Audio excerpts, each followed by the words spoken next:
You're listening to a Frequency Podcast Network production. The Brock and Dalby Podcast. This is the Brock and Dalby Podcast.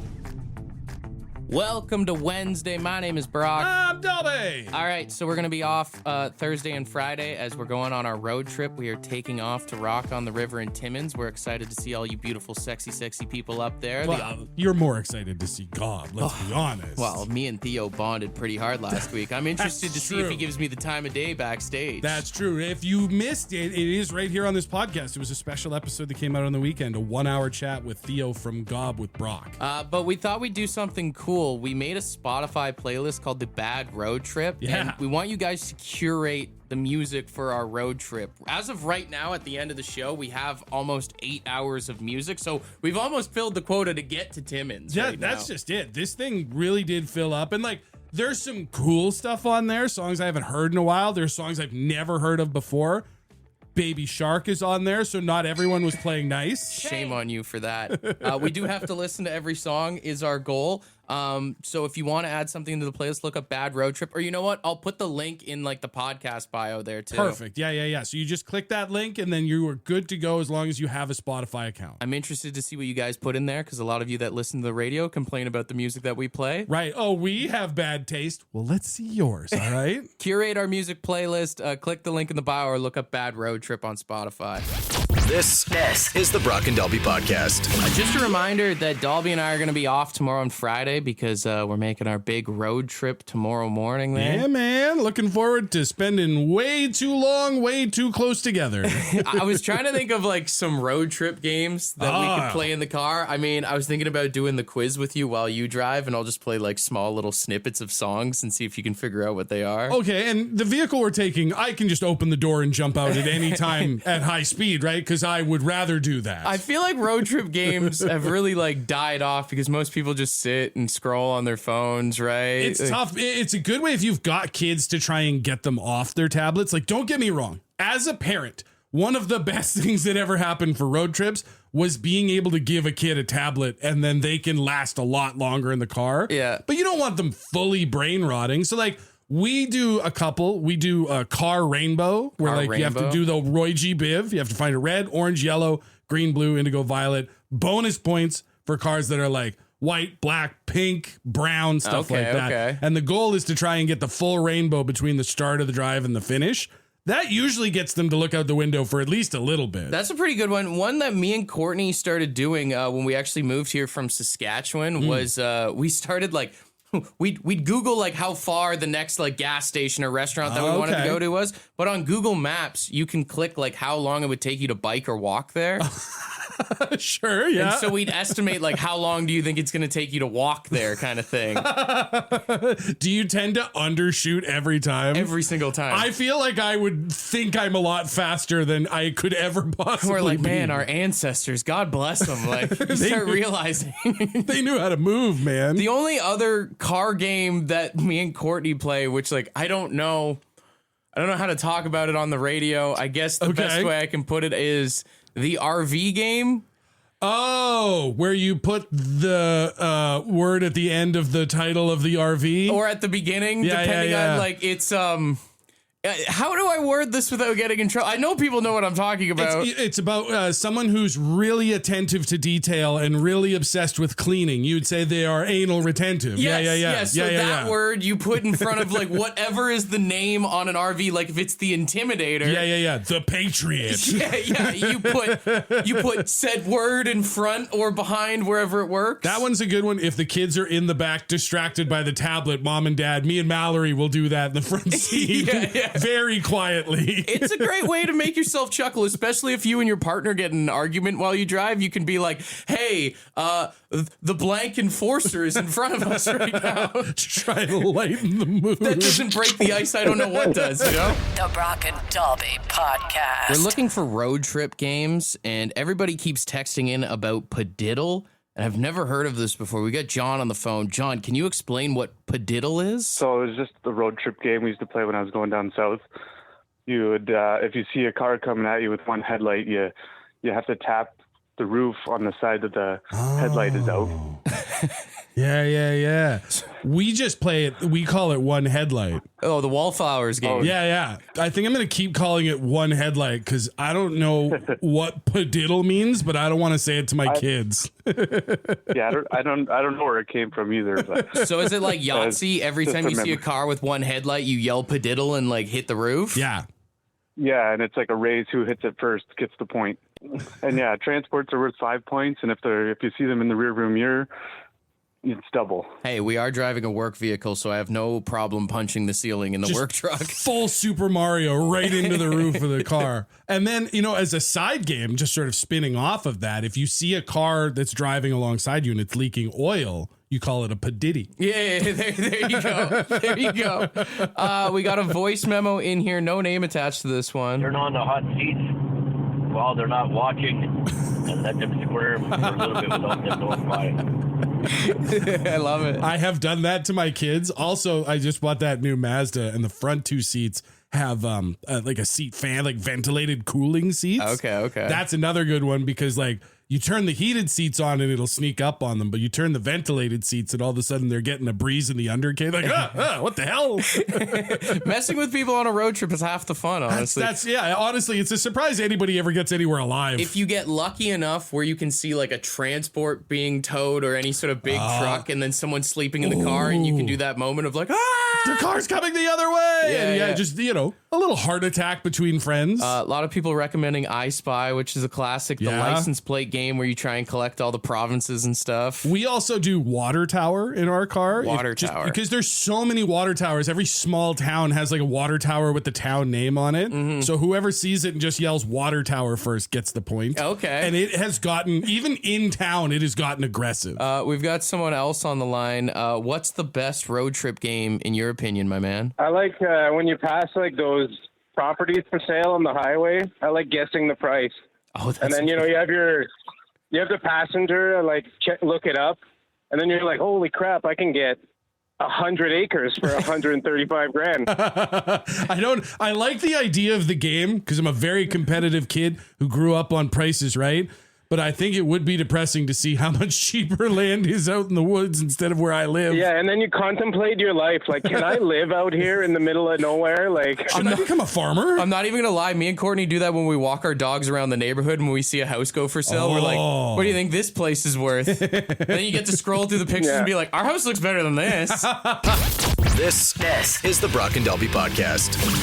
Okay, Blue Jays, let's play ball. Not much to be excited about the Toronto Blue Jays right now. Very ironic that let's play ball part because they have not been. Although, it was a loony dog night last night. Okay, so this is the one thing worth talking about from last night's game. Do have an update for you on some stats here. It was estimated around 91,000 dogs eaten last night at the Sky Dome there. Honestly, impressive. That game sucked. It was bad. The fact that enough people stayed that long to get the number up to 91K shows the dedication. Oh, or you're just eating your emotions. Also a reasonable thing to do. Add 91,000 to the total. We're sitting at 132,000 hot dogs with 7 games remaining on the year. Make it a run, baby. We are on our way to a milli. That's the biggest thing going for the Jays right now. It's the only thing going for the Jays right now. I did see someone on Twitter say that it's very fitting that the Jays do loony dog nights because the team's name was potentially going to be the Hog Towners at one point. Oh, I remember hearing something about that long ago in a bar trivia or something. So I've never heard about this. I guess they had a fan vote back in 1976, like a name the team contest. Yeah. And Blue Jays ended up being the pick, but one of the ones that got thousands of vote was the Hog Towners.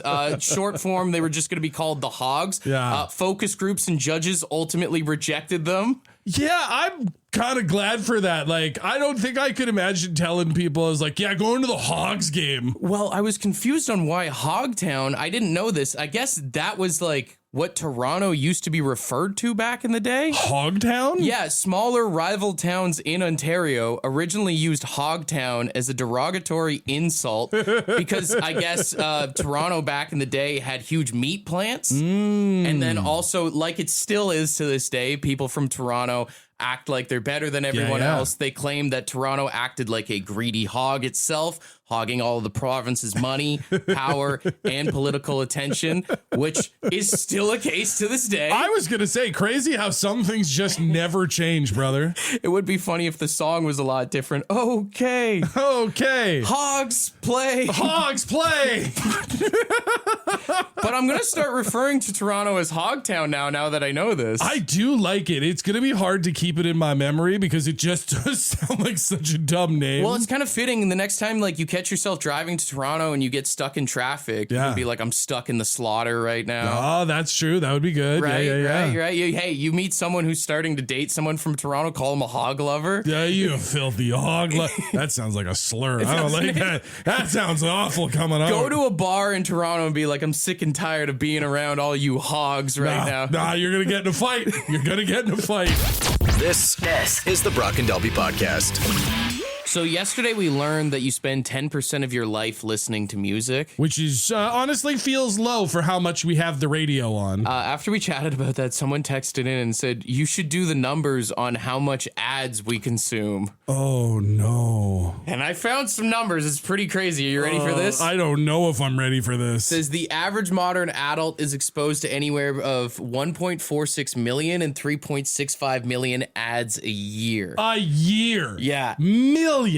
Every single day, the average person is exposed to anywhere from 4,000 to 10,000 ads every single day. That includes commercials like on TV, audio ads, and then like social media sponsored posts and stuff as well. I didn't even think. I mean, when you scroll through Facebook or Instagram now, it's like every third post is a sponsored ad or something like that. Even if you go to I'll say you go to Sportsnet to get your sports updates. That's our company. There's still banner ads all over the website. Apparently, we experience one ad every 8.6 seconds. No wonder our brains are all turning to mush. Like, we are literally being assaulted with the urge to spend money. Specifically on television, in the run of a year, it's 498 hours, which is the equivalent of 20 full days of nonstop 24/7 commercial viewing every single year. I'm just picturing, remember that scene in Clockwork Orange where they had him like sat with his eyes bright open? Yeah. If you got told that you had to spend 20 days watching ads, but then you'd never see another ad for the rest of the year, would you do it? Well, it was kind of like when I was a kid and I didn't know how to change the TV guide channel. Like that's pretty much what it was.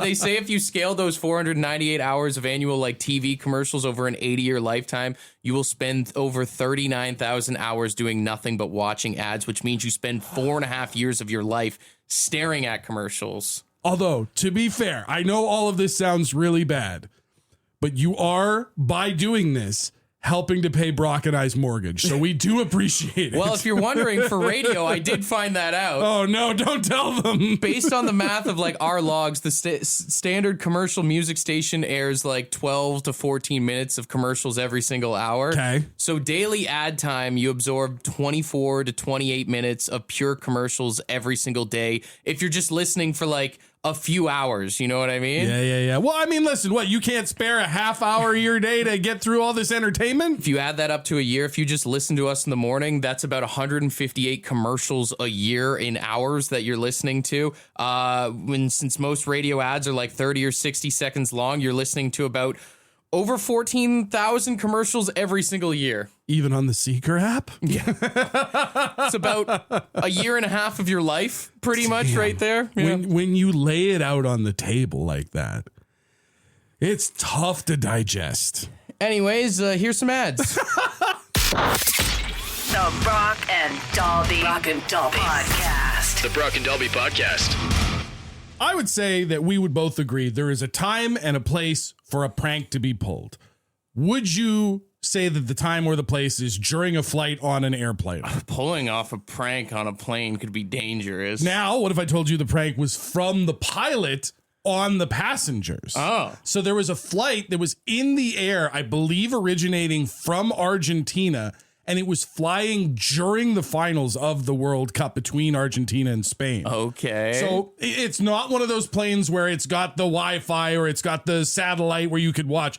Everybody is just kind of in the dark waiting until they get back on the ground to find out what happened. Yeah. The pilot comes on the intercom and tells everybody that the World Cup game has come to an end. And he says both teams gave it their all. But I want to take a moment to congratulate our fellow Argentinians. And they all start celebrating. You could hear it. This is them freaking out. That's evil, man. That's so diabolical. And then after letting them celebrate and chant and dance and get excited, he comes on and says, because they put up a hell of a fight and Spain has won the World Cup. Yo, that man's crazy. When I tell you crazy. that every single person in that plane who went from, woo, yeah, woo, and they all go, hey, what? And you just hear one guy go, oh! Dude, that's why they keep the pilot's door locked. Is that guy still alive? Is he still safe? I will give the Argentinians on the flight credit. Not one of them, as far as the news says, stormed the cockpit to be like, you son of a... And also, like, these are not just random people. These are diehards. They are wearing Argentina soccer jerseys. Yeah, I see it in the video. There's a few people. For this flight. And they all are just, like, dancing. They're even, you can see how many people have their phones out as they understand that this guy's making the announcement. It's the moment, right? They want to record the moment where they were when they found out Argentina actually ended up losing in extra time. This guy is funny as hell, but man, you got to imagine, usually when you're exiting a plane, the pilot will stand there and be like, shake hands. Thanks for flying. Have a great day. Yo, that guy people were probably waiting for this guy at the gate, bro. I have to imagine, absolutely, waiting for him to come off with his little wheelie luggage. He's holding it up like a shield. Like, please don't hit me. I'm so sorry. Oh my God. So I want to put you in these shoes. Say you're on a flight, right? And it's some French-Canadian pilot comes on. It's the middle of the Stanley Cup Finals. Somehow Toronto is there. And he pulls this same prank, leading you to believe that the Toronto Maple Leafs have just won their first Stanley Cup in a billion years. I'm losing it, man. You don't think you would take it well? No, not at all. Oh my God. Dude, I can only imagine how these guys were sitting in the cockpit just giggling to each other. Like, I bet you won't do it. I bet you won't do it. Double dog dare you, bro. And then afterwards, because, like, it's just silent. It's awkwardly silent on the plane. You have to think they're sitting in that cockpit just going like, do you think everything? Do you think this was okay? Do you think we went too far? I wonder what his nationality was. Was he Spanish? Was that it? I believe there are some reports that are saying they don't know. Some reports are saying that he is in fact Spanish. That's hilarious, man. Which I have to wonder, had Argentina actually won and he's a Spain supporter, would he have come on and told them that they won? Or would he have still lied to them and told them it was Spain? The fact that he let them cheer for like a little bit and then came back and was like, congratulations on second place. That's the other thing. If anybody out there is a prank person or is thinking about pulling a prank, the timing is so perfect on this. Get this guy a Netflix special. The Brock and Dalby Podcast. After talking about that pilot who pranked all the Argentina fans by telling them they won the World Cup mid-flight, we're getting a lot of good prank stories this morning. Steph, what's your prank story, bro? Me and my brother and my sister, we all got into an argument. I don't remember what, and it really pissed me off. And they both went into the bedroom. Now, the bedroom that they had were facing, the door was facing each other, and they both opened into their room. So at that point, my parents went out home, so I took a rope, I tied it on each other's doorknob, and I just walked away. I knew it. And then I left the house. How long did you leave for? It was a good half a day. I don't know when they got out there, but just left my them in there. brother was afraid of heights, he got out of his window. Finally got himself out of it. Did you catch any repercussions from them or from your parents when you got back? Oh, yeah. Still worth it. Still worth it, yeah. That's diabolical, man. Don't piss off Steph, dude. It's just such a perfect situation to have the doors facing each other but opening opposite each other. You could just imagine that first time the brother or sister tried to open. Hey, quit screwing around and let me out of here. Yeah. We've got good friend of the show, Risto, on the phone. Risto, you got a prank that you'd like to share with us, my man? When we had the toilet business, somebody left like a bunch of lube, like a bag of lube and condoms and everything in the toilet. And so we kept them in the shop for a long time, just hid them from everybody. Wait, that wasn't the prank? No, that's the start. There's a kid that was like doing a co-op with my buddy that ran a mechanic shop in the same building. And we're good friends with his mom and dad. And so I took the comms one day in the lube and I stuck them in the glove box of the car and just like packed it right full. Well, next thing you know, it was a couple days went by, and one day he went to get something out of the glove box, and he just finds all these condoms and lubes in his car. So he instantly freaks out, and he's like, I just found condoms and lubes in my mom's car. I'm going to call my mom. My mom's cheating on my dad. Oh, no. So he, like, I was like, oh, God. Because, like, his mom's a sweetheart and everything. So I called his dad right after and explained it all to him. And his dad started, like, gut laughing at how funny it was. Yo, what conversation was he going to have with his mom there? He's going to just ask her if she was cheating on his dad. Mom, you got to give it to me straight. Are you screwing around on Dad? I found all the lube. Am I going to have 2 Christmases? It was probably one of the best ones I've ever pulled off, and they still talk about it too. The Brock and Dalby Podcast. The Brock and Dalby Podcast. It looks like they're adding some new graphic images to be rolling out on Canadian cigarette packages across Canada here. Ooh, a fresh drop of collector's pictures? Yeah, there's 13 new images that are coming. Apparently a baby being swarmed by smoke is one of them. Ugh. A toilet of bloody urine, more organ parts and stuff like that. I feel like the bloody toilet is, that's a throwback. I feel like I've seen that one from back when I was still smoking. I always am surprised because it's like, I feel like most smokers just bypass it. You really don't care. But apparently, they're aiming to reduce tobacco use to less than 5% of people by 2035. And they say that it has dropped down tremendously. The last stats they have in 2024 is it's at an estimated 13% of smokers left in the country. Damn. Okay. Well, I mean, listen, that's a good thing. The fewer people we have smoking, and we can both say this as ex-smokers. I've always thought that they should do it like maybe like one of those Hallmark cards that make sounds like when the pack opens up, just...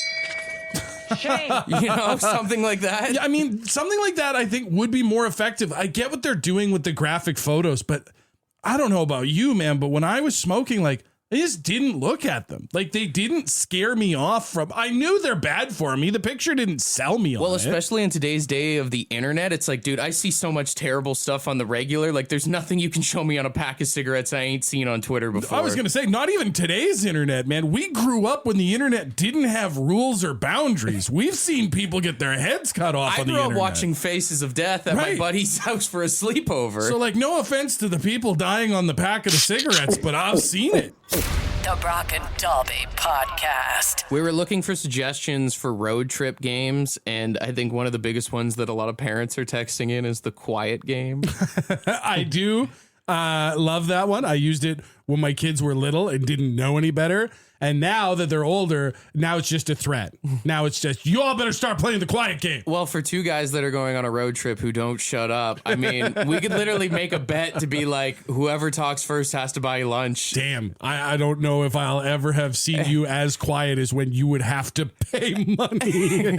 I guarantee you I'm winning that. Cheapskate. Kelsey texted in and said, it's not an official game, but we like to play Are They 90 Years Old? When there's someone driving exactly the speed limit or under, and then you get to pass them and go, oh, that makes sense. Yeah. The make of the car has a lot to do with it too. Like the way that they're driving it, you just look and like, yeah, that person's definitely in retirement. Sometimes you can't judge a book by its cover on the road. Sometimes you can. Sometimes the book is the cover. We got this voice memo of a road trip game.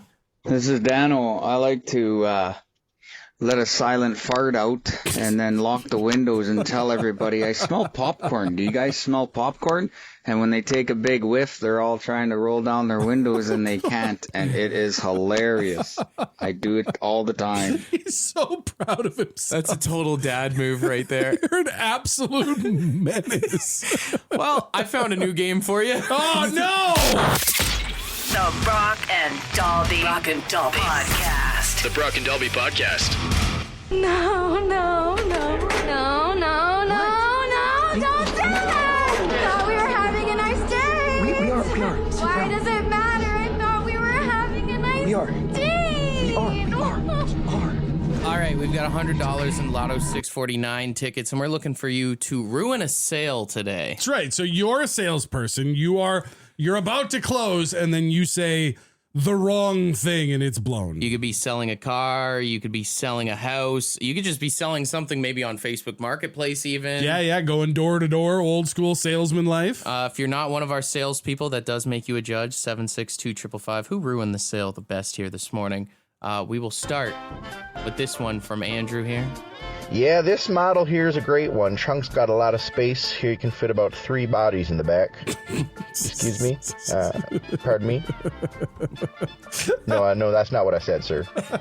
Yeah, that's just Fruitopia stains. That's all that is. I put grapes back there and then put a bag on top of them. We've got Sterling here. Yeah, it's Sterling. This is a great house. It's a good starter home. I just don't mind the graves in the backyard. They're fine. The plumbing, it's all lead pipes. And there's no internet here. There's also no cell service. And the water does smell like sulfur. But other than that, it's the perfect great starter home. That's what real estate agents refer to as a great starter home. Yeah. You know, it's funny. Like, we asked you to ruin the sale. I don't think you're ruining the sale in that situation. The sale is ruining the sale. Don't you always find it funny when real estate agents are like, great fixer-upper? Yeah. They always use like jargon like that. This is for somebody looking to put some sweat equity into the home. All right, we've got Brad here. Baby shoes for sale. They were never worn. Oh, that's dark, brother. That's just sad. Oh, no. Shame. I'm ringing the bell. Okay, let's move on. Oh, my God. Let's see what Zach had here. I mean, you can buy it if you want. It's kind of expensive, and honestly, I'm not sure it's worth it. It might break. You could probably find something cheaper somewhere else. No pressure. I don't really care. No pressure. This is the sales pitch from somebody whose partner told them, hey, you got to get rid of this thing. It's taking up too much space. Oh, that was good. I tried to sell it, honey, and nobody would buy it. A couple more. We've got, I believe this is Bruce. Good morning, it's Bruce. Hey, would you like to buy some frozen meat pies? All of them were humanely put down by speeding vehicles, so there was no suffering whatsoever. Selling roadkill is crazy. Roadkill pie, baby! And final one here, there is no name attached to this one. My last job was collecting horse semen samples. You want to shake on it? You do.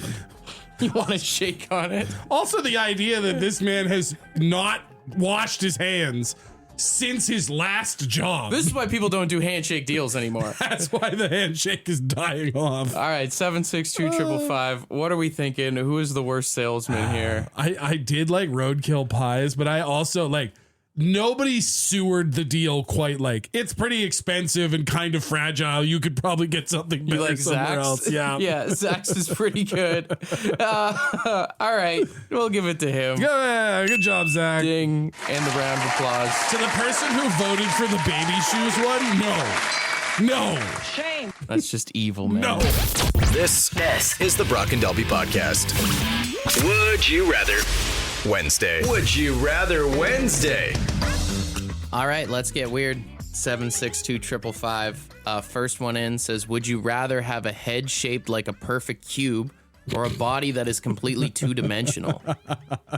I mean, if I had a body two-dimensional, I would lose a lot of weight pretty quick. Sure, you'd be super skinny, but then you got to worry about cracks. Yeah. Like, I don't understand the physics behind it. Do all my organs and everything go two-dimensional? Can I still eat food? Would you be able to, like, sit down in a chair? Yeah, I think you have to go cube head just for the sheer physics of it. But then as a bald guy, you'd never be able to wear a hat again. No, that's true. But it would be a lot easier to shave a cube than a cue ball. You know what I mean? Hey. I will say, if I can toot my own horn, I had a pretty decently shaped head, but it's still, there's tough parts to get clean shaven. Feel like if it was a cube, you just and it's gone. I guess so, yeah. All flat. That's one way of looking at it. I mean, for anybody who does have hair, you get an actual shape up when you go to the barber. Yeah. Also, listen, I have a job with literally any circus I want. I could make money like that I'm Cubehead. I love it. Would you rather hop like a frog everywhere or slither like a snake? Oh, the ground is disgusting. I would rather hop. Yeah, but you got to think about like how much that would hurt your muscles all the time, right? Well, I mean, but even the slithering, like that's the thing. Being a tall and heavy set guy, my legs are pretty strong, whereas my abs, non-existent. That's the muscles you'd be using to do the slithering. It's all core. Do you become slimy is the thing if you're slithering like a snake, or is it just on you to slither? I think if you're becoming frog or snake, you're getting slimy. So that seems like it's equal in the equation. Yeah, that's true. Would you rather have wheels for feet or propellers for hands? Oh, wheel feet. Propellers for hands where you could never touch anything again. You have blades for hands. Yeah, but there's people who don't have hands that figure out how to do stuff with their feet. Now, what am I going to hover over the dinner table with my propeller hands, chucking food up to my mouth? If you have wheels for feet, that means like you're going to have to get like new tires every like probably like a month or something. That can't be cheap. Well, I mean, but I'm already buying shoes like once a year, once every couple of years. So I think the budget would even out. I think if you have the propellers for hands, you're almost kind of like a modern day Iron Man in a sense, you know, if you think about it like that. Yeah, except when you try to take off and you accidentally bump into a kid, now they're dead. Or a fly flies into it or something. Would you rather live in a world where cartoons are real or where everything is made of Legos? Probably gonna go Legos on that. I mean, it would make it easier to like do house repairs, renovations, stuff like that. Who Framed Roger Rabbit looked like a pretty sick world to live in. I don't know, man. If you get like all the cartoon characters in there, there's already way too much shenanigans going on in this world than having Bugs Bunny live here. Listen, once you shenan once, you're gonna shenan again. I mean, think about, everyone's talking about how expensive it is to get a house right now. Yeah. If you can just go to the Lego store and buy a bunch of bricks. Brother, you can do that now. Nothing is stopping you from building a house out of Lego. All right, final one here says, would you rather have a permanent clown nose that honks when you get surprised? Okay. Or permanent clown shoes that squeak with every step? Oh, I mean, this is tough for me because you know better than most. I am a very jumpy person. You have scared me on many occasions. I think the squeaking every time you step would drive me crazy, though. Like, my steps would go down significantly. Yeah. I wouldn't want to go anywhere. I'd cut my feet off and get wheels. I get annoyed with people's shoes just squeaking, or even in the summer with the sound of, like, flip-flops going there. Yeah. You'd have to become a basketball player just so that your shoe sounds would blend in with everything going on in the world. At least when you get scared, like, the honk kind of eases everything, you know? Yeah. It takes the seriousness out of the situation. It's a little bit of levity, a little bit of joy. And we also both already look like idiots, so what's a clown nose going to change anything? You know? Want to be a part of the podcast? Leave a message on the Bad Line. The Bad Line is the answering machine for the Brock and Dalby Show. To get the number, text the word BAD to 762-555. Thanks for listening to the Brock and Dalby podcast.